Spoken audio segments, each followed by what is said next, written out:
ইনশাআল্লাহ আর কোনোদিন সে আসতে পারবেন না।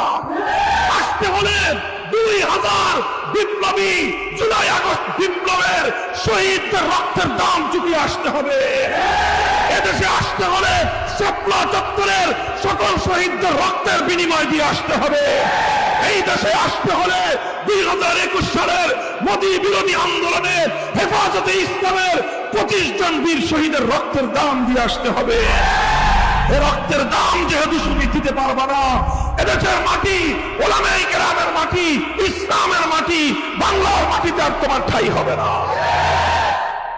যত বড় শক্তি হোক না কেন, ফ্যাসিবাদী শক্তি, স্বৈরাচারী শক্তি, যত বড় দল হোক, তার যত বড় প্রশাসন হোক, সে যত বেশি কৌশল দিয়ে প্রশাসনকে যেভাবে সাজাক, বিদেশে তার যত বড় প্রভু থাক না কেন, সে যত বড় সাম্রাজ্যবাদী শক্তির এজেন্ট হোক না কেন, যদি সাহস করে আবু সাঈদ মুগ্ধদের মতো মুখ